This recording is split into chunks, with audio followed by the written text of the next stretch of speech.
Hello guys, welcome to this video that I decided to call Storytime slash whole of my teaching reflective portfolio. You're wondering why? Maybe I decided this name and to record this video vertical, but it's because if you have you ever watched a haul on TikTok or in Facebook or Reels on Instagram? It's basically people that receive packages about something telling you what it's inside. So we are going to pretend that this package is my portfolio and I'm going to show you what it's inside. And also I wanted to tell you a little story about how it was for me to do this portfolio, because I consider that was something really personal to write your thoughts and insights about your process. So I have quite a lot of stories about it. So let's start. First, also I want to show you the table of contents here. Perfect. And in which we're going to find my profile, my curriculum, also my teaching philosophy, and also my inspirations, influences, my reflective journal entries in which we write some reflective reflection stories about some activities that we did during the whole semester. I'm going to show you how it was, the dates, everything. No worries about it. I'm going to do it later. Also, the lesson plans, the micro teaching analysis, also my classroom experience, and at the end, I share conclusions about it. Alright, so let's start.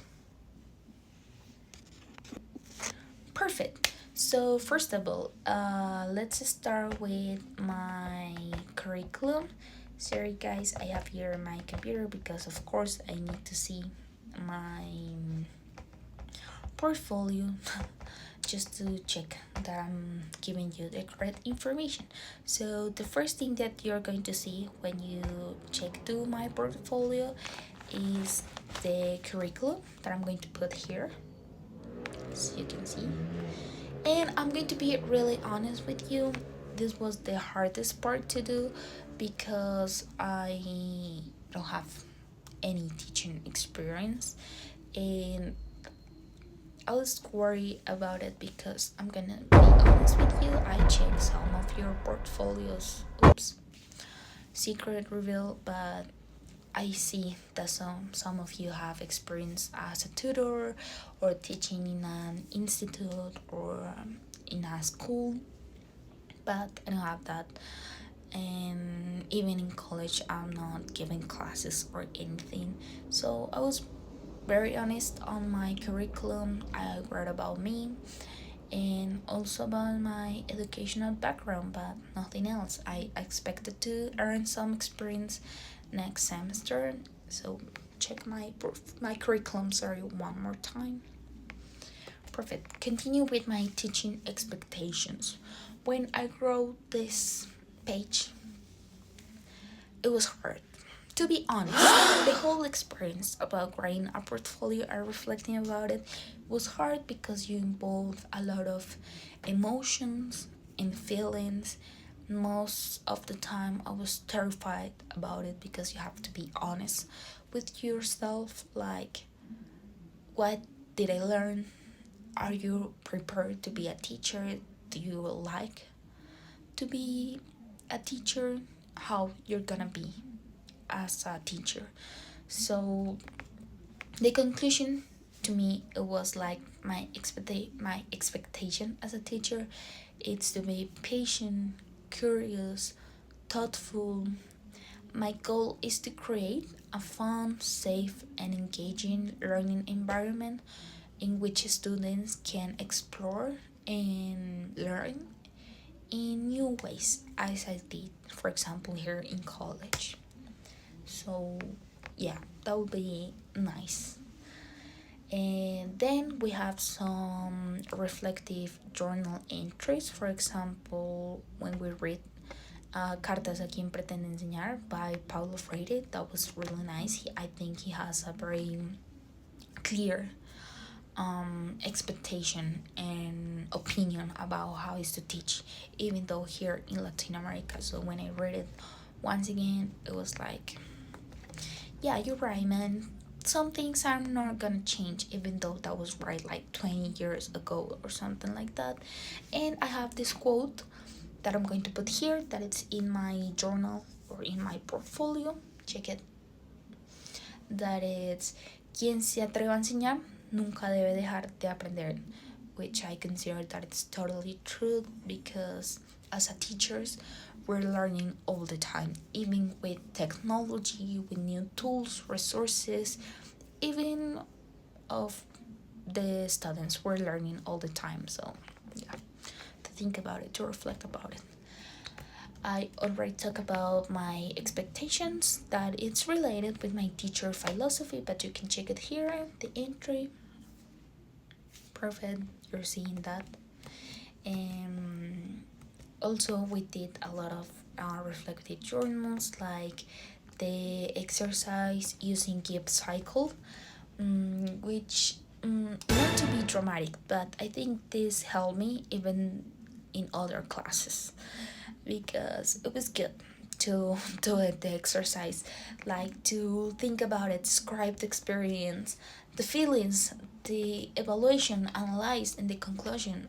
That helps quite a lot to check how you're doing.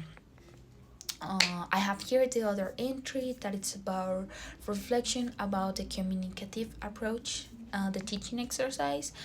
This one was hard also. You're wondering why you're being so dramatic, but not. It was hard because I remember planning this with my classmates, Diani and Arus, and we planned it, we did the whole exercise, but in practice was totally different. And I feel frustrated because it wasn't expected. I was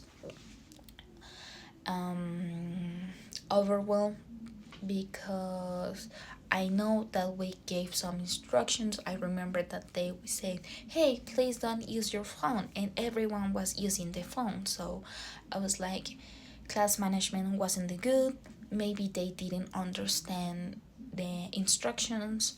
And I remember the last class that we said, were the instructions clear enough?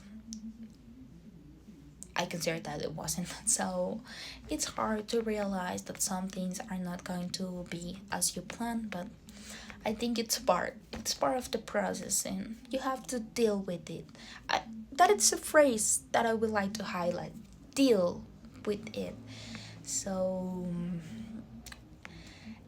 with other observation exercise, observing my classmates doing their activities, their classes, I learned a lot about them. Like, hey, that activity that Joanna did was amazing. I can do something like that. Or no, maybe the activity of my classmate, she could improve in this or that. So everything has been a process of learning, and you're being step by step by step, which is being great. Not to be dramatic, but I think it's necessary to stop it and think, hey, you're doing this good, it's being good enough. That will be my conclusion. Doing the lesson plans, the micro teaching analysis, uh, having these classroom scenarios, for me it's like, hold on, sit down, relax. It's a lot because you spending most of the time during the career like learning, but what about the practice? Or when you arrive to the practice, you're terrified, you're like fresh. But I will say that I learned a lot, and I'm grateful for the opportunity to have to create a portfolio that let me see my progress, like check this was your product, this is what you do. So that will be all. If you stay until the end, thank you so much and bye.